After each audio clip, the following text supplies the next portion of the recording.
Hello नमस्कार दोस्तों, मैं मूलचंद प्रजापति आपके सामने एक बार फिर से हाजिर। और इस सेशन में अपन बात करेंगे राजस्थान की कला एवं संस्कृति को लेकर।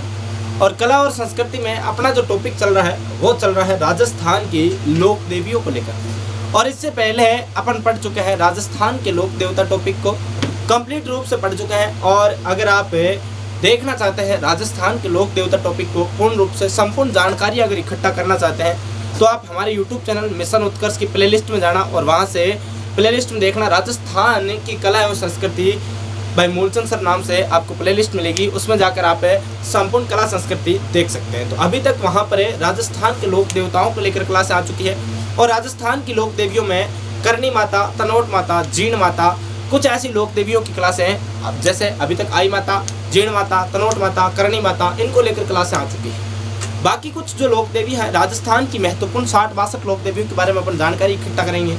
तो इनके बारे में कंटिन्यू क्लास चल रही है, तो आप लगातार हमारे साथ बने रहिए। और सबसे पहली बात, अगर आप हमारे YouTube चैनल मिशन उत्कर्ष पर नए हैं तो प्लीज़ सबसे पहले हमारे YouTube चैनल मिशन उत्कर्ष को सब्सक्राइब कर लीजिएगा और बगल में बेल आइकन का जो घंटा है उसको प्रेस कर लीजिएगा, जिससे कि आपको हमारे वीडियोज़ के नोटिफिकेशन सबसे पहले प्राप्त हो सके। और अगर आपको हमारे ये सेशन पसंद आए तो प्लीज़ लाइक करना कदापि ना भूलें और आपके सुझाव जो भी है वो कमेंट बॉक्स में प्रेषित कर दीजिएगा।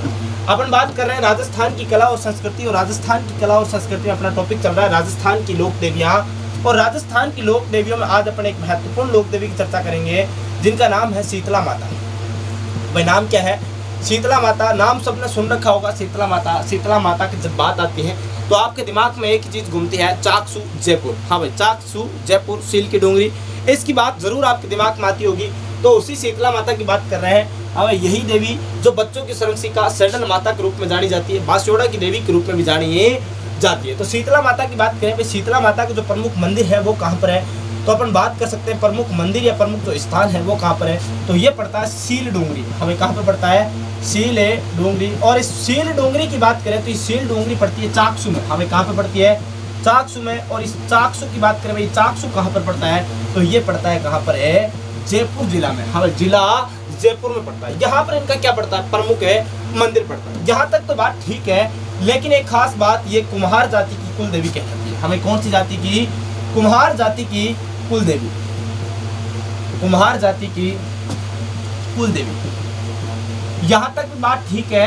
एक दो बात और याद कर लेते हैं। भाई इनकी जो सवारी है वो देवी की जो सवारी है वो सवारी क्या है? तो देवी की सवारी है क्या? गदा। और देवी का प्रतीक चिन्ह की बात करें, अब जैसे अपन ने करणी माता में पढ़ा था, करणी माता का प्रतीक चिन्ह होता है उड़ता हुआ चील, वैसे ही शीतला माता का प्रतीक चिन्ह क्या है? तो शीतला माता का प्रतीक चिन्ह है जलता हुआ दीपक। अब क्या है? जलता हुआ दीपक। जलता हुआ दीपक। या फिर आपको कहीं कहीं पर लिखा हुआ मिल सकता है मिट्टी का बर्तन। अब दीपक भी तो किसका बना होता है? मिट्टी का ही बना होता है।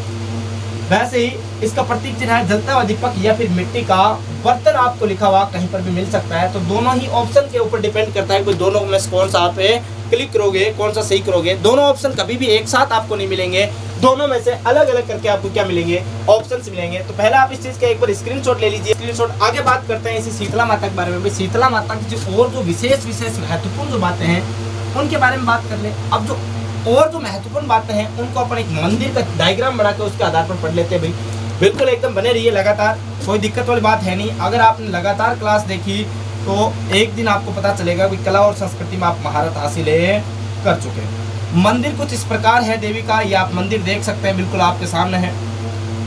इस प्रकार कुछ मंदिर है। और मंदिर है कौन सी देवी का? तो शीतला माता का। हमें कौन सी माता का? शीतला माता का। ये लोग शीतला माता को विराजमान भी कर देते हैं यहीं पर। ये शीतला माता आपके सामने बिल्कुल हाजिर है, गधे के ऊपर सवार है, सवारी है इनकी गधा। अब बात करें भाई ये जो मंदिर है, सबसे पहली बात तो ये है भाई ये मंदिर है कहाँ पर? तो मंदिर है कहाँ पर है? मंदिर है चाकसू में। और चाकसू पड़ता है कहाँ पर है? जिला जयपुर में पड़ता है। राजधानी में ये पड़ता है चाकसू जयपुर में पड़ता है। अगली बात करें, ये जो मंदिर है इस मंदिर का निर्माण किसने करवाया? सबसे महत्वपूर्ण बात, इस मंदिर का निर्माण की जब बात आती है तो निर्माण करवाया था जयपुर के महाराजा माधो सिंह प्रथम ने करवाया। किसने करवाया? तो जयपुर के महाराजा माधो सिंह प्रथम ने इस मंदिर का क्या करवाया? निर्माण करवाया। यहाँ तक तो बात ठीक है, भाई निर्माण करवा दिया। मंदिर चाकसू जयपुर में है। ये मंदिर है कौन सी देवी का? शीतला माता का। अब कुछ और बातें करें, भाई ये जो देवी है इसके कुछ उपनाम भी है। अब उपनाम कौन कौन से? जैसे उपनाम में है नंबर 1 बच्चों की संरक्षिका। हाँ, बच्चों की संरक्षिका, बच्चों की संरक्षिका, यहाँ तक बात ठीक है। नंबर 2 की बात करें तो इन्हीं को कहा जाता है सेडल माता। हमें क्या कहा जाता है? सेडल माता। अगली बात करें, इन्हीं का एक उपनाम है बास्योड़ा की देवी, बास्योड़ा की लोक देवी।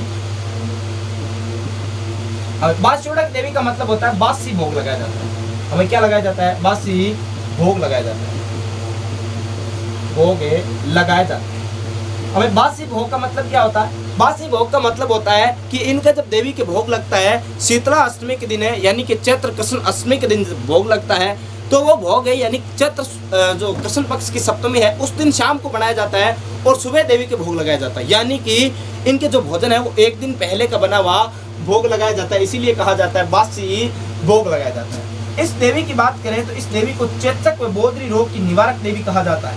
भाई का कौन सी रोग की निवारक देवी? तो चेचक व बोधरी रोग, और चेचक व बोधरी रोग की निवारक देवी, बोधरी रोग की निवारक देवी, बोधरी रोग की निवारक देवी। अब चेचक क्या होता है? बोधरी रोग क्या होता है? जब आप बचपन में होते हैं तो आपके एक छोटी छोटी शरीर पर पूरे पर दाने दाने से निकल आते हैं, जिसको राजस्थानी भाषा में, कहीं के स्थानीय भाषा में ओरी भी कहा जाता है। तो उसी ओवरी की बात करें या फिर उसी की बात करें, बोधरी की बात करें, या फिर इसी को क्या कहते हैं? चेचक कहा जाता है। जब किसी को चेचक हो जाता है, जब किसी को ओवरी निकल जाती है या फिर बोधरी जो रोग हो जाता है, तो कौन सी देवी को याद किया जाता है? तो शीतला माता को याद किया जाता है। अब चाहे व्यक्ति चाहे काला हो, चाहे गोरा हो, चाहे अमीर हो, चाहे गरीब हो, चाहे ऊंचा हो, चाहे नीचा हो, चाहे छोटा हो, चाहे मोटा हो, कैसा भी व्यक्ति हो, जिंदगी में एक बार है प्रत्येक व्यक्ति को ओवरी या फिर जिसको अपन बोधरी रोग कहते हैं या फिर जिसको अपन चेचक कहते हैं, ये एक बार जिंदगी में जरूर होता है। और ज्यादातर लोगों को बाल्यावस्था में यानी छोटी सी अवस्था में ये चीजें हो जाती है। और इससे संरक्षण या फिर इस चीज का निवारण कौन सी लोक देवी करती है? तो वो देवी है कौन सी? माता शीतला माता। हमें अगली बात करें, इस देवी के बारे में कुछ और बात करें, हमें इस मंदिर की बात करें तो ये जो देवी है, इस देवी की खंडित प्रतिमा की पूजा की जाती है। हाँ भाई, आप कह सकते हो एकमात्र है राजस्थान की लोक देवी, राजस्थान की लोक देवी जिसकी खंडित अवस्था में पूजा की जाती है, खंडित अवस्था में पूजा की जाती है। अब खंडित अवस्था का मतलब क्या हुआ? यानी खंडित अवस्था का मतलब है कि देवी के मंदिर में जो मुख्य गर्भ में जो मूर्ति लगी हुई है वो मूर्ति कई जगहों से टूटी हुई है, लेकिन इसी टूटी हुई प्रतिमा की पूजा की जाती है। इसलिए ये कहा जा सकता है राजस्थान की एकमात्र ऐसी लोक देवी जिसकी खंडित अवस्था में क्या की जाती है? पूजा की जाती है। अब इस देवी का जो मंदिर होता है, यह मंदिर मुख्य रूप से कहाँ पर होता है? तो मंदिर होता है मुख्य रूप से खेजड़ी वृक्ष के नीचे। हमें कौन से वृक्ष के नीचे? खेजड़ी वृक्ष के नीचे होता है, खेजड़ी वृक्ष के नीचे होता है। अब देवी के मंदिर की बात कर ली, यहाँ बात कर लेते हैं अगली बात, देवी का मेला कब लगता है? तो मेला लगता है शीतला अष्टमी के दिन। हमें कब लगता है? शीतला अष्टमी के दिन यहाँ पर क्या लगता है? मेला लगता है। अब शीतला अष्टमी की बात करें, शीतला अष्टमी कब आती है? तो ये आती है चैत्र कृष्ण अष्टमी के दिन। अब कब आती है? चैत्र कृष्ण अष्टमी के दिन आती है। और ये जो मेला बढ़ता है चैत्र कृष्ण अष्टमी के दिन है, ये बढ़ता है कहाँ पर है? चाकसू में। और चाकसू तो कहाँ पर पड़ता है? चाकसू पड़ता है जयपुर में। ये तो बात हो गई। लेकिन एक क्षेत्र पड़ता है राजस्थान में, कागा क्षेत्र है, और कागा क्षेत्र बोलते हैं मंडोर के पास, और मंडोर पड़ता है जोधपुर में। यानी कागा क्षेत्र मंडोर जोधपुर में देवी का जो मेला बढ़ता है ये बढ़ता है चैत्र शुक्ल सप्तमी के दिन। तो यहाँ पर लिख लेना, हाँ भाई, कागा क्षेत्र मंडोर जोधपुर में, मंडोर जोधपुर में शीतला माता का मेला, शीतला माता का चैत्र शुक्ल सप्तमी के दिन बढ़ता है। अब कागा क्षेत्र जोधपुर की बात करें तो यहाँ पर मेला कब लगता है? चैत्र शुक्ल सप्तमी के दिन यहाँ पर मेला लगता है। ये थी कुछ महत्वपूर्ण बातें किससे संबंधित है, तो ये थी अपनी लोक देवी कौन सी है? यह है शीतला माता, जिनका प्रमुख मंदिर है चाकसू जयपुर में। तो बाकी और है जो अगली जो लोक देवी है उसके बारे में अध्ययन करेंगे। तो पहले आप इस लोक देवी के एक बार क्या ले लीजिए, एक स्क्रीनशॉट ले लीजिए, ले लिया होगा स्क्रीनशॉट। आगे बात करते हैं अगली लोक देवी के बारे में, और अगली जो लोक देवी है उसकी बात करेंगे केला देवी की बात। अगली लोक देवी है अपनी कौन सी, केला देवी। और केला देवी की बात करें तो केला देवी का प्रमुख मंदिर या प्रमुख जो स्थान है वो पड़ता है कौन सा, करौली। अब त्रिकुट पर्वत है, करौली पड़ता है केला देवी का प्रमुख स्थान। तो अपन बात करते हैं कौन सी देवी की, केला देवी की बात करते हैं। अब बात करते हैं कौन सी देवी की, केला देवी की। और केला देवी की बात करें तो ये जो केला देवी है इनका प्रमुख मंदिर पड़ता है त्रिकुट पर्वत पर। हाँ, कहाँ पर पड़ता है, त्रिकुट पर्वत है। और त्रिकुट पर्वत की बात करें तो ये कहाँ पर पड़ता है, ये पड़ता है कहाँ पर है, करौली में पड़ता है। कहाँ पर पड़ता है, जिला करौली फ्रॉम राजस्थान में ये मंदिर पड़ता है। इस केला देवी की बात करें, ये जो केला देवी है ये वासुदेव और जानकी की क्या कहलाती है, पुत्री कहलाती है। तो वहीं आपको पता होगा यादव वंश की कुलदेवी कहलाती है, तो गुर्जर व मीणा जाति की आराध्य देवी कहलाती है। यहाँ पर इनका क्या है, प्रमुख मंदिर बना हुआ। अगले आप बात लिख सकते हो, वासुदेव व जानकी की पुत्री। और वासुदेव व जानकी की पुत्री, जानकी की पुत्री। और वासुदेव व जानकी कौन है, तो ये वही वासुदेव और जानकी है जो भगवान कृष्ण के क्या थे, माता पिता थे। कहा जाता है भगवान जो वासुदेव और जो जानकी है उनकी 8वीं संतान से भगवान कंस को, या फिर अपन कह सकते हैं दानव राज कंस को क्या था, खतरा था। और इसी खतरे की वजह से जितनी भी संतान हुई वासुदेव और जानकी की, उन सभी को खत्म कर देता है कौन है, कंस है। और इसीलिए कहा भी यह भी जाता है कि वासुदेव और जानकी जब इस पुत्री की केला देवी की जन्म होता है तो कहा जाता है कि इसको कंस इस पर्वत से, त्रिकुट पर्वत में फेंक देता है। यहाँ पर ये जो पुत्री थी वासुदेव और जानकी की, इसने देवी के रूप में अवतार लिया और देवी के रूप में यहाँ पर क्या हो गई, स्थापित हो गई। यहीं पर स्थापित होने की वजह से यहीं पर इनका क्या बना दिया गया, प्रमुख मंदिर बना दिया गया। यहाँ तक बात ठीक है। इनका कुछ उपनाम भी है सर, क्या नाम है, उपनाम। और उपनामों में कौन कौन से नाम चलते हैं, नंबर 1 तो है अंजनी माता। हम इन्हीं का उपनाम चलता है, कौन सा नाम है, अंजनी माता। और नंबर 2 चलता है कौन सा, योग माया।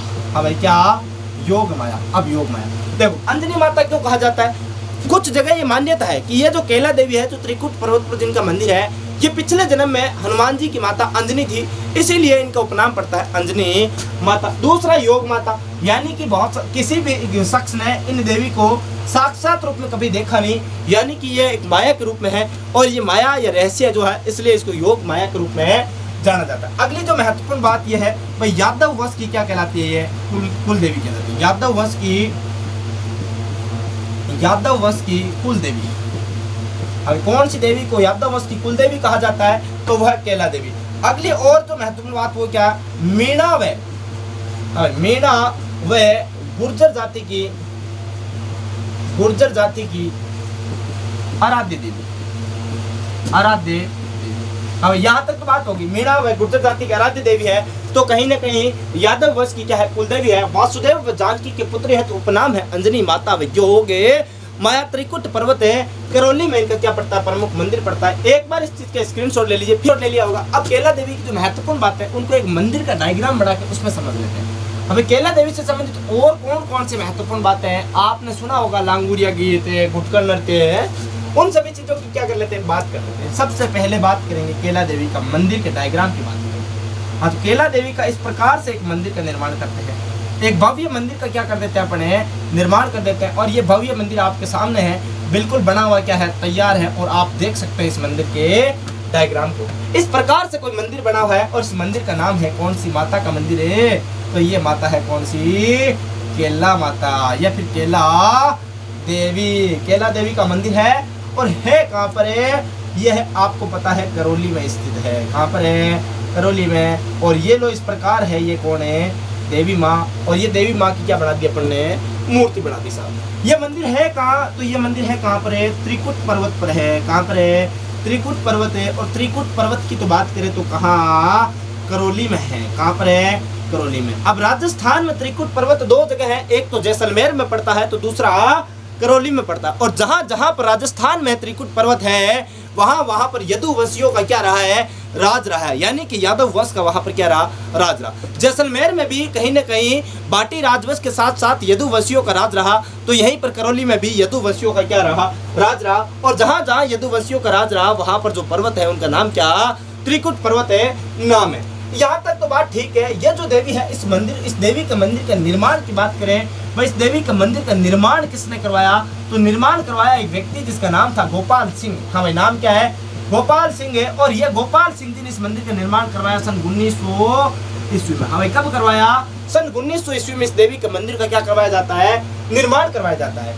अब इस देवी के मंदिर में मेला भरता है क्या गुरुजी, तो हाँ बिल्कुल मेला भरता है। और मेला भरता है कब, चैत्र शुक्ल, कब, चैत्र शुक्ल अष्टमी को। हाँ, चैत्र शुक्ल अष्टमी को, यानी कि नवरात्रा जो चलता है चैत्र नवरात्रा, उसमें अष्टमी के दिन यहाँ पर देवी माँ के मंदिर में क्या लगता है, भयंकर मेला लगता है। और इस मेले को राजस्थान का लक्खी मेला कहा जाता है। हाँ भाई, क्या कहा जाता है, राजस्थान का लक्खी मेला। और राजस्थान का लक्खी मेला, लक्खी मेला का मतलब होता है जिस मेले में लाखों की संख्या में श्रद्धालु एकत्रित हो, उस मेले को किस नाम से जाना जाता है, लक्खी मेले के नाम से जाना जाता है। तो राजस्थान का लक्खी मेला कौन सा, केला देवी का मेला, जो कि चैत्र शुक्ल अष्टमी के दिन क्या लगता है, मेला लगता है। अब बात करें, ये जो देवी है इस देवी के मंदिर प्रांगण में यहाँ पर दो मूर्तियां स्थित हैं। और एक जो मूर्ति है ये तो है गणेश जी की, तो दूसरी जो मूर्ति है, अब एक मूर्ति है गणेश जी की, तो दूसरी मूर्ति है किसकी, भैरव जी की। और ये भैरव जी और गणेश जी की जो मूर्तियां हैं, इन मूर्तियों को किस नाम से जाना जाता है, इनको जाना जाता है लांगूरिया वीर के नाम से। हाँ भाई, किस नाम से, लांगूरिया वीर के नाम से, लांगूरिया वीर के नाम से। और लांगूरिया वीर नाम से इन मूर्तियों को जाना जाने के कारण है इस देवी माँ के मंदिर में जो गीत गाए जाते हैं रे, इन गीतों को किस नाम से जाना जाता है, इन गीतों को भी लांगूरिया या फिर किस नाम से, जोगणिया नाम से जाना जाता है। यानी कि देवी माँ की आराधना में कौन से गीत गाए जाते हैं, तो देवी माँ की आराधना में लांगूरिया या फिर जोगणिया गीत गाए जाते हैं साहब। यहाँ तक तो बात ठीक है, कोई बात नहीं है। लेकिन गुरुजी गीतों की तो बात होगी, तो गीतों के साथ नृत्य नहीं करवाओगे क्या, हाँ बिल्कुल, जहाँ गीत गाए जाएंगे वहाँ पर नागिन डांस होना स्वाभाविक है। और नागिन डांस तो होगा ही होगा। और नागिन डांस होगा तो इस नागिन डांस का नाम है कड़क दंडावत। अब भाई क्या नाम है रे, कड़क दंडावत है। और कड़क दंडावत क्यों है, कड़क दंडावत है, लेकिन ये नृत्य घुटनों के बल बैठकर किया जाता है, इसलिए इस नृत्य का अन्य नाम घुटकण नृत्य भी है। अब भाई क्या नाम पटक दिया, घुटकण नृत्य, यानी कि घुटकण नृत्य कह दो चाहे कड़क दंडावत नृत्य कह दो। ये नृत्य कौन सी देवी की आराधना में किया जाता है, तो केला देवी की आराधना में ये नृत्य किया जाता है। यहाँ तक बात ठीक थी, कोई बात नहीं। लेकिन एक बात और कि इस मंदिर के जस्ट सामने एक छतरी बनी हुई है। अब इस मंदिर के जस्ट सामने इस प्रकार एक छतरी बनी हुई है। और इस छतरी में क्या लगा हुआ है साहब, एक भगत है, बोहरा भगत। हमें कौन है, बोहरा भगत है। और बोहरा भगत बोहरा संप्रदाय से संबंधित है। हमें कौन से संप्रदाय से, बोहरा संप्रदाय। हमें कौन सा संप्रदाय की बात कर रहे हैं, ये जो बोहरा भगत है ये संप्रदाय है बोहरा संप्रदाय। कौन सा संप्रदाय है, बोहरा संप्रदाय। और बोहरा संप्रदाय से संबंधित होने के कारण यहाँ पर इस देवी माँ के मंदिर में एक छतरी स्थित है जिसका नाम है, देवी के जस्ट मंदिर के सामने बोहरा भगत की क्या स्थित है, छतरी है। बोहरा भगत की क्या है साहब, छतरी बनी हुई है। बोहरा भगत की छतरी कहाँ पर है, तो त्रिकुट पर्वत है, करौली में स्थित है और देवी मंदिर के जस्ट सामने स्थित है। यहाँ तक बात हो गई अपनी कौन सी देवी की बात है, केला देवी की। आप इन चीज का एक बार स्क्रीनशॉट ले लीजिए।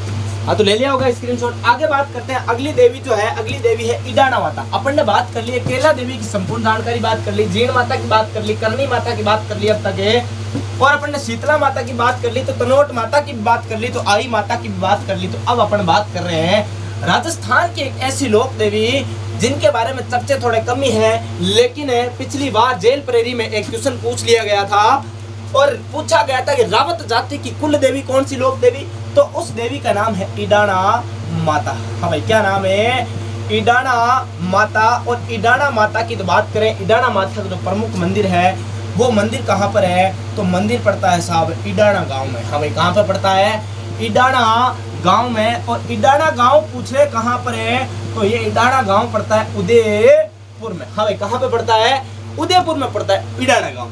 तो कहा जाता है भाई ये जो लोक देवी है ये रावत जाति की कुल देवी है। हाँ भाई रावत जाति, राजस्थान की एक जाति रावत जाति और रावत जाति की कुलदेवी। और पिछली बार जेल प्रेमी की जो एग्जाम हुआ था उसमें यही क्वेश्चन पूछा गया कि रावत जाति की कुलदेवी कौन सी लोक देवी, तो यह है कुलदेवी कौन सी, ईडाना माता रावत जाति की कुलदेवी कहलाती है। अब पूछ लिया जाता है कई बार, अब मान लो भाभी कभी एग्जामों में क्वेश्चन पूछ लिया जाए कि ईडाना माता का पुजारी क्या कहलाता है, तो पुजारी कहलाता है लोंगटा।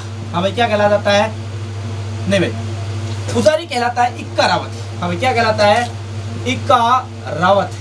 क्या कहलाता है, इक्का रावत है। और आपसे पूछ लिया भाई पुजारी की तो ठीक है, लेकिन इस देवी की जो आराधना में जो गीत गाए जाते हैं उन गीतों को किस नाम से जाना जाता है, तो गीतों को कहा जाता है लोंगटा कहा जाता है। हाँ भाई क्या कहा जाता है, लोंगटा कहा जाता है। यहाँ तक तो बात होगी। सर गीत पूछ लिया कि भाई पूछ ले, भाभी एग्जाम में कभी पूछ भी ले, जैसे रावत जाति की कुलदेवी की क्वेश्चन पूछा जेल प्रेरी में, वैसे ये भी पूछ सकता है कि लोंगटा जो लोक गीत है वो कौन सी देवी की आराधना में गाए जाते हैं, तो ईडाना माता की आराधना में गाए जाते हैं। आपसे ये पूछ सकता है कि इक्का रावत राजस्थान में कौन सी लोक देवी है जिसकी आराधना में भाई जो पुजारी है वो इक्का रावत कहलाता है, तो वो भी ईडाना माता है। तो आपसे एक चीज और भी पूछ सकता है कि राजस्थान की कौन सी लोक देवी कुष्ठ रोग की निवारक है। हाँ कुष्ठ रोग की निवारक लोक देवी कहलाती है। तो कुष्ठ रोग की निवारक कौन सी लोक देवी, तो कुष्ठ रोग की निवारक भी कौन सी है, ईडाना माता। और आपसे एक चीज और भी पूछ सकता है नेंकरा रोग की, हमें नेंकरा रोग की निवारक देवी, तो नेंकरा रोग की निवारक देवी के रूप में भी किसको जाना जाता है, तो ये भी किसको जाना जाता है, ईडाना माता को जाना जाता है। नेंकरा रोग यानी कि इस रोग में हाथों पैरों की जो उंगलियां होती है वो मुड़ जाती है, बिल्कुल है, इसी को कहा जाता है नेंकरा रोग। एक चीज आपसे और पूछ सकता है जो महत्वपूर्ण जो क्वेश्चन बन सकता है आगामी जो एग्जाम से उसके लिए, कि भाई क्या कि देवी के मंदिर में हमें लिख सकते हो, मंदिर में अग्नि स्नान किया जाता है, अग्नि स्नान किया जाता है, अग्नि स्नान है किया जाता है। हमें पूछ सकता है कि ऐसी राजस्थान की कौन सी लोक देवी जिसके मंदिर में अग्नि स्नान किया जाता है। अब आप अग्नि स्नान की जब बात आती है तो आप बिल्कुल एकदम दिमाग खोल के कभी भी क्वेश्चन पढ़ते नहीं हो और गलती कर बैठते हो। जैसे ही अग्नि स्नान की बात आएगी आपके दिमाग में अग्नि नृत्य घूम रहा होता है और पहले ही ऑप्शन में होगा जसनाथ जी और आप टिक करके आ जाओगे जसनाथ जी।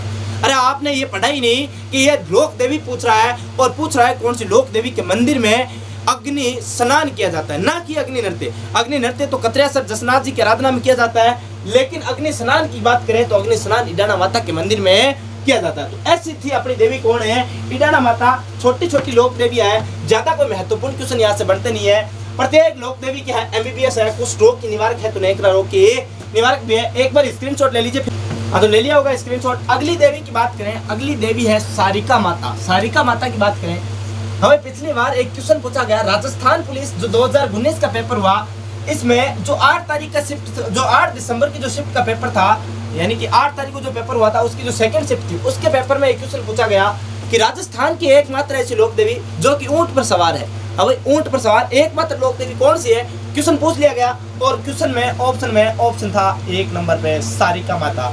लेकिन किसी ने ऑप्शन क्लिक नहीं किया सारिका माता और सबका क्या हो गया, ये क्वेश्चन है गलत हो गया साहब। अब ऐसे ही क्वेश्चन पूछ लिए जाते हैं, छोटे छोटे क्वेश्चन। अरे आजकल जो बड़े जो क्वेश्चन है जैसे करणी माता, नागनेची माता, चामुंडा माता, इनसे जो क्वेश्चन बनते थे, तरोट माता की बात करें, जीण माता की बात करें, यहाँ से क्वेश्चन तो अभी भी बनते हैं। केला देवी, शीतला माता, यहाँ से क्वेश्चन बनते हैं। ये बड़ी लोक देवी यहाँ से क्वेश्चन बनते हैं। लेकिन वर्तमान जो एग्जाम्स का ट्रेंड है, इस ट्रेंड को देखते हुए जो छोटी छोटी जो लोक देवी है इनसे यहाँ से क्वेश्चन ज्यादा पुटअप होते हैं। तो अपन बात करते हैं सारिका माता। अब सारिका माता की बात करें तो सारिका माता का जो प्रमुख मंदिर है ये पड़ता है बीकानेर में, और एक अन्य मंदिर और पड़ता है कहाँ पर है, जोधपुर में। हमें राजस्थान में 2 मंदिर है सारिका माता, बीकानेर और जोधपुर में, दोनों ही प्रमुख मंदिर है। अब बात करें, इस देवी को उष्टवाहिनी देवी कहा जाता है। हमें क्या कहा जाता है, उष्टवाहिनी देवी, उष्टवाहिनी देवी। अब उष्टवाहिनी देवी क्यों कहा जाता है, क्योंकि ये देवी ही ऊंट पर सवार प्रतिमा है, ऊंट पर सवारी करती है, इसलिए इसको उष्टवाहिनी है, ऊंट की सवारी करने वाली देवी कहा जाता है। यानी कि राजस्थान की लिख सकते हो, राजस्थान की एकमात्र लोक देवी जिनकी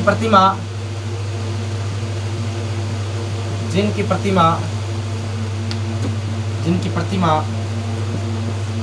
ऊंट पर सवार है, ऊंट पर है सवार। किस पर सवार है, ऊंट पर सवार है। अगली बात करें, ये जो कुलदेवी है इनको पुष्करना जो ब्राह्मण है, और राजस्थान की एक ब्राह्मणों की गोत्र है पुष्करना। पुष्करना ब्राह्मणों की कुलदेवी।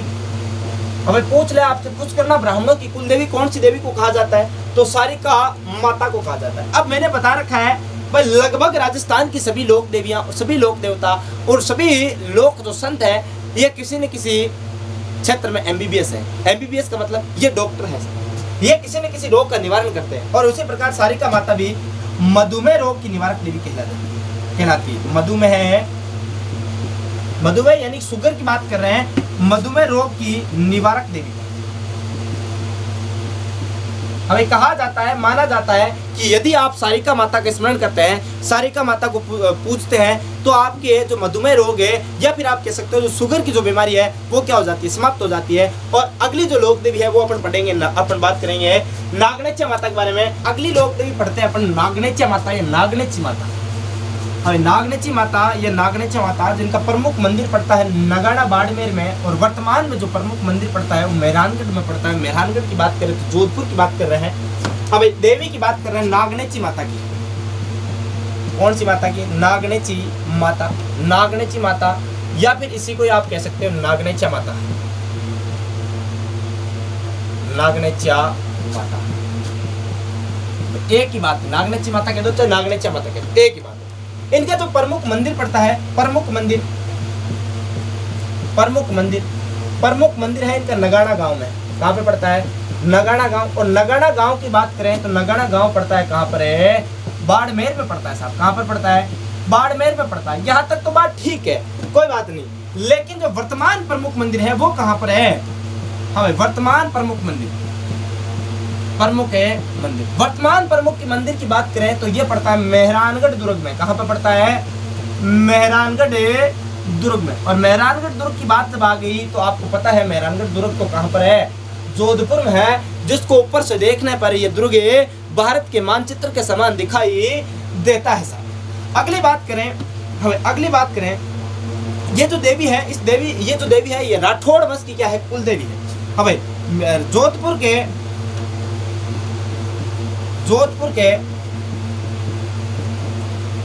राठौड़ वंश की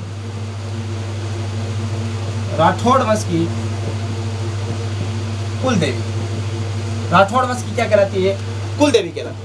अब बात करें ये जो मंदिर है, हम इस मंदिर की बात करें, ये जो देवी है नागनेची माता, इस उपनाम की बात कर लेते हैं। हम मंदिर की फिर डायग्राम बना के और बात कर लेंगे। उपनाम की बात करें तो इनको चक्रेश्वरी माता कहा जाता है। हाँ भाई, किस नाम से? चक्रेश्वरी माता के नाम से जाना जाता है इनको। इन्हीं माता की बात करें तो इन्हीं को राजेश्वरी के नाम से जाना जाता है। भाई, किस नाम से जाना जाता है? राजेश्वरी माता के नाम से जाना जाता है। चक्रेश्वरी माता के नाम से इनको जाना जाता है। नगाड़ा माता के नाम से इनको जाना जाता है। नागनेची माता तो इनका नाम है ही है। यहाँ तक नोट कर लीजिए, फिर एक बार स्क्रीनशॉट ले लीजिए। ले लिया होगा स्क्रीनशॉट। आगे बात करते हैं नागनेची माता की, एक डायग्राम बना के बात करते हैं। भाई, ये जो मंदिर है, इस देवी का मंदिर है, इस देवी के मंदिर का नगाड़ा गांव में मंदिर का जो निर्माण है वो किसने करवाया? और मंदिर की बात करें, मान लो इस प्रकार से एक देवी का मंदिर बनाते हैं, भव्य मंदिर का अपन क्या कर देते हैं, एक बार निर्माण कर देते हैं। अब मंदिर निर्माण में कतई कोताही नहीं करें, सभी मेरे साथ साथ देवी माँ का मंदिर का निर्माण करें और निर्माण करके इस देवी माँ का स्मरण करें कि हे देवी माँ, अब की बार हमारे भी क्या कर देना, बेड़े पार कर देना। ये इस प्रकार से एक भव्य मंदिर बना हुआ। और ये मंदिर है कौन सी देवी का? तो ये मंदिर है नागनेची माता का। हाँ भाई, कौन सी माता का? नागनेची माता का मंदिर है। और ये जो नागनेची माता है, ये लो आपके सामने ये कौन सी देवी विराजमान है? ये देवी है आपके सामने कौन सी देवी? नागनेची माता विराजमान है। अब बात करें ये जो मंदिर है ये है कहाँ पर है? तो ये मंदिर है नगाड़ा गांव में। हाँ भाई, कहाँ पर है? नगाड़ा में। और नगाड़ा तो पड़ता है कहाँ पर है? बाड़मेर में। और वर्तमान जो मंदिर पड़ता है ये पड़ता है कहाँ पर है? जोधपुर में। और जोधपुर में तो आपको पता है कहाँ पर है? मेहरानगढ़ में। आप दोनों ही चीज ध्यान में रखना, दोनों ही मंदिरों का निर्माण एक ही व्यक्ति ने करवाया है। तो उस मंदिर का, इस मंदिर का दोनों जगह निर्माण किसने करवाया? हाँ भाई, निर्माण कार्य की पूछ ले आपसे, इस देवी माँ के मंदिर का निर्माण किसने करवाया? तो निर्माण करवाया राव दुहड़ ने। हाँ भाई, किसने करवाया? राव दुहड़ ने। राव दुहड़ ने इस मंदिर का क्या करवाया? निर्माण करवाया। अब ये जो मूर्ति है इस मंदिर में, ये मूर्ति काष्ठ से निर्मित है। हाँ भाई, मूर्ति काष्ठ है। काष्ठ यानी कि आप पोस्टर में लिख लेना, लकड़ी से निर्मित है। हाँ भाई, किससे है? काष्ठ से निर्मित। हमें यानी कि लकड़ी से निर्मित क्या है, मूर्ति है। अब इस मूर्ति को लाया कौन? इस मूर्ति कर्नाटक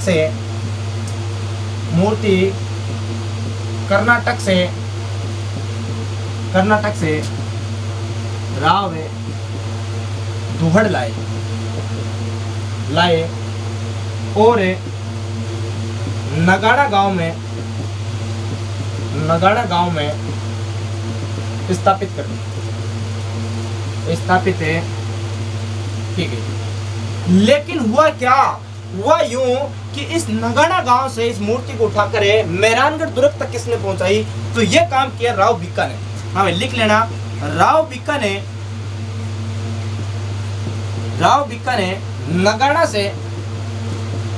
नगाड़ा से देवी की मूर्ति को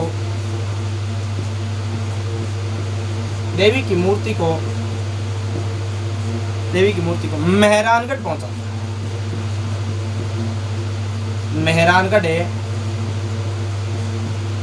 पहुंचा दिया। अब क्या किया? देवी की जो मूर्ति नगाड़ा गांव बाड़मेर में लगी हुई थी, इसको कहां पहुंचा दिया? मेहरानगढ़ दुर्ग तो कहां पर पड़ता है? जोधपुर में पड़ता है। अब बात करें भाई, ये जो देवी है, इस देवी के मंदिर में क्या मेला लगता है क्या? तो हाँ, मेला लगता है। और मेला कब लगता है रे? मेला लगता है नवरात्रि में। हाँ, कब लगता है? नवरात्रि में। और नवरात्रि में तो कब है? दोनों टाइम लगता है। दो नवरात्रि, चैत्र नवरात्रि और आश्विन की नवरात्रि, दो नवरात्रि आती है एक वर्ष में। दोनों नवरात्रि में यहाँ पर क्या लगता है? मेला लगता है। कोई बात नहीं सर, बहुत अच्छी बात है। लेकिन क्या और कोई खास बात है क्या? तो हाँ, और खास बात है। हाँ भाई, देवी के भक्त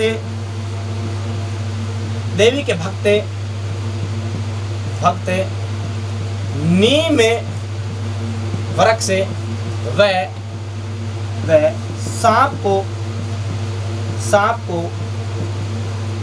पवित्र मानते हैं। यहाँ तक तो बात ठीक है। क्या इस देवी के ऐसा कुछ उपनाम भी है क्या? तो हाँ, उपनाम है। अभी मैंने लिखवा दिया क्या उपनाम? लिखवा दिए कि नहीं लिखवाए? कोई बात नहीं, एक बार दोबारा देख लो भाई। हाँ, उपनाम की बात करें तो उपनाम है नंबर 1 है चक्रेश्वरी माता। हमारे नाम क्या है? चक्रेश्वरी माता। नंबर 2 की बात करें तो राजेश्वरी माता। नंबर 3 की बात करें तो पंखिनी माता। हमें क्या नाम है? पंखिनी माता। ये इस देवी के क्या है? उपनाम है। यानी कि इसी देवी को चक्रेश्वरी देवी के नाम से जाना जाता है, तो राजेश्वरी देवी के नाम से जाना जाता है, तो पंखिनी देवी के नाम से जाना जाता है। तो इस मंदिर का निर्माण राव दुहड़ ने करवाया था। नगाड़ा में इस देवी का क्या है? प्रमुख मंदिर है, स्थित है। हाँ भाई, यहाँ तक बात होगी, कंप्लीट है। अगली बात आप लिखना चाहो तो ये लिख लेना भाई, देवी का मंदिर नीम वृक्ष के नीचे होता है।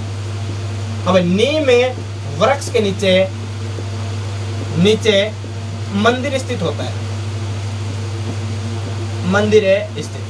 अब नीम वृक्ष के नीचे इस देवी का क्या होता है? मंदिर स्थित होता है। ये बातें हो गई अपनी कौन सी देवी से संबंधित है? नागनेची माता से संबंधित। अगली देवी अपन पढ़ेंगे कौन सी? बात करते हैं अगली लोक देवी के बारे में। और नागनेची माता के बारे में बहुत अच्छे से समझ में आ चुका होगा सबको। हमें एक जो टॉपिक है, एक जो चीज है, बहुत ही बेसिक और बहुत ही क्लियरली करवाई जा रही है। और जितना आपको बेसिक पढ़ा रहा हूँ उतना ही आपको हाई लेवल तक भी पढ़ा रहा हूँ। अबे जितना बेसिक पढ़ाकर हाई लेवल तक पढ़ाते हैं तो आपको एहसास थोड़ा कम होता होगा भाई कितना हाई लेवल तक पहुंच जाता है। तो इतना हाई लेवल से है कि भाई आप राजस्थान की कोई सी भी एग्जाम में बैठना, जो चीजें आपने पढ़ ली यहाँ से, उनसे बाहर कुछ भी नहीं जाएगा। ये मेरी आपको गारंटी मान लो, चाहे आपसे किया हुआ वादा मान लो, लेकिन आपको चीजें एकदम सटीक मिलेगी और एग्जाम पॉइंट ऑफ व्यू से आपको बहुत ही महत्वपूर्ण चीजें आपको करवा रहा हूँ। अगली बात रखें याद है अपनी कौन सी देवी के बारे में? चामुंडा माता के बारे में। कौन सी देवी? तो है देवी चामुंडा माता। चामुंडा माता के बारे में बात करें तो चामुंडा माता की बात करते हैं। चामुंडा माता में क्या पढ़ना होता है अपने को? चामुंडा माता की बात करें भाई, इनका मंदिर कहाँ पर है? सबसे बड़ी बात है मंदिर कहाँ पर है? तो मंदिर पड़ता है इनका मेहरानगढ़ में। हाँ भाई, कहाँ पर है? मेहरानगढ़ में। और मेहरानगढ़ तो कहाँ पर है? तो मेहरानगढ़ पड़ता है अपना कहाँ पर है भाई? जोधपुर में। हमें मेहरानगढ़ कहाँ पे पड़ता है? जोधपुर में। अब पूछ ले आपसे कि इस मंदिर का निर्माण किसने करवाया? हमें सबसे बड़ी बात तो यही है कि इस देवी के मंदिर का निर्माण किसने करवाया? मंदिर का निर्माण करवाया था राव जोधा ने। हमें किसने करवाया? राव जोधा ने इस देवी के मंदिर का क्या करवाया? निर्माण करवाया। यहाँ तक तो बात ठीक है, बहुत अच्छी बात है गुरुजी, निर्माण करवा दिया। मंदिर मेहरानगढ़ जोधपुर में स्थित है, लेकिन कहा जाता है कि ये जो देवी माँ का जो चमत्कार है वो बहुत ही भयंकर चमत्कार है। एक बार की बात है कि मेहरानगढ़ दुर्ग में इस देवी माँ के मंदिर के ऊपर यहाँ पर बिजली गिरती है।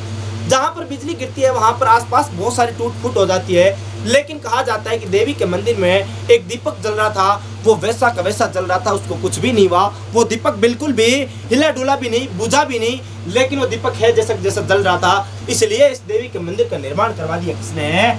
राव जोधा ने। और जोधा के बाद बहुत सारे शासकों ने यहाँ पर इस मंदिर को क्या करवाया? सुधार भी करवाया। तख्त सिंह यहाँ के एक शासक हुआ करते थे 1857 की क्रांति के समय। उस समय की ये क्या कहलाती है? घटना। तो पुनः निर्माण करवाया था किसने? राव तख्त सिंह यहाँ के शासक थे, उन्होंने क्या करवाया? पुनः निर्माण करवाया था। अगली बात याद रखना, राठौड़ राजवंश की, हमें राठौड़ राजवंश की आराध्य देवी, राठौड़ राजवंश की क्या कहलाती है देवी? आराध्य देवी कहलाती है। जहां तक भी बात ठीक है, लेकिन एक बात और याद रख लो, काम हो जाएगा भाई। एक बात और याद क्या रखनी, ये जो देवी है, इस देवी का मेला कब लगता है? तो मेला लगता है नवरात्रि में। हाँ भाई, कब लगता है? नवरात्रि। और नवरात्रि तो कौन कौन सी? चैत्र नवरात्रि प्लस आश्विन नवरात्रि, यानी कि चैत्र और आश्विन की दोनों नवरात्रि में इस देवी का क्या लगता है? भव्य मेला लगता है। मेला तो कहाँ पर लगता है? मेहरानगढ़ जोधपुर में लगता है, और मेला बहुत भयंकर मेला लगता है। देवी का मंदिर बिल्कुल पहाड़ के ऊपर मंदिर है, एकदम दुर्ग के अंदर मंदिर है। ऊपर पहाड़ी के ऊपर दुर्ग बना हुआ, दुर्ग के अंदर क्या है? देवी का मंदिर है। इस मंदिर में क्या लगता है? मेला लगता है। और इसी मेले पर 30 सितंबर की बात कर रहे हैं, उस रोज जब आश्विन मास के नवरात्र चल रहे थे और देवी के मंदिर में भव्य मेला लगा हुआ था, लाखों की संख्या में यहाँ श्रद्धालु एकत्रित हो रखे थे। उसी समय किसी एक शख्स ने यहाँ पर झूठे बम होने की अफवाह फैला दी गई, और इस अफवाह में क्या मच जाती है? भयंकर भगदड़ मच जाती है। और इस भगदड़ में 216 लोगों की क्या हो जाती है? मृत्यु हो जाती है। तो पहले आप इस चीज का स्क्रीनशॉट ले लीजिए। हाँ, तो ले लिया होगा स्क्रीनशॉट। अब अपन बात करते हैं, हमें जो मेहरानगढ़ दुखंतिका है वो चामुंडा माता से संबंधित है, इसलिए यहीं पर अपन पढ़ना पड़ेगा अपने को। और जो चामुंडा माता से क्वेश्चन पूछा जाता है वो मेहरानगढ़ दुखंतिका से ही पूछा गया अब तक है। तो आप लिख लो, इसी में हेडिंग डाल लेना, मेहरानगढ़ दुखंतिका। मेहरानगढ़ दुखंतिका। मेहरानगढ़ दुखंतिका की बात करें भाई, ये दुखंतिका कब घटी? तो अपन ने अभी बात कर ली 30 सितंबर के दिन घटी। 30 सितंबर सन 2008 को ये क्या होती है? घटना घटती है। अब घटना घटती है, इस समय नवरात्रा चल रहे थे। कौन से है? आश्विन पक्ष के नवरात्रा, यानी कि आश्विन नवरात्रा की बात कर रहे हैं। और इस आश्विन नवरात्रा में होता क्या है? 30 सितंबर 2008 को यहाँ पर अफवाह फैला दी जाती है। हाँ भाई, क्या होता है? झूठी बॉम्ब होने की सूचना फैलाए जाने के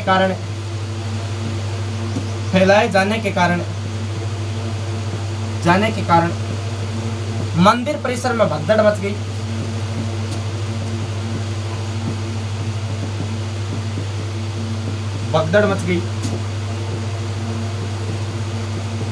भगदड़ मच गई तो यहाँ पर मृत्यु, अबे मृत्यु कितने लोगों की हुई? तो मृत्यु हुई थी 216। अबे 216 लोग तो सरकारी आंकड़े बता रहे हैं। अब हो सकता है हकीकत में बहुत सारे लोग मरे हों, लेकिन सरकारी आंकड़े को ही अपने को मानना पड़ेगा। 216 लोगों की यहाँ पर क्या हो जाती है? इस दुखंतिका में मृत्यु हो जाती है। अब इसकी जांच हेतु जसराज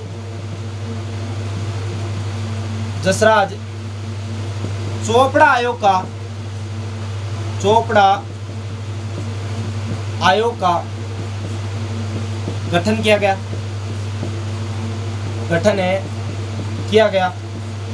जिसने वर्ष 2019 में अपनी रिपोर्ट राज्य सरकार को सौंपी।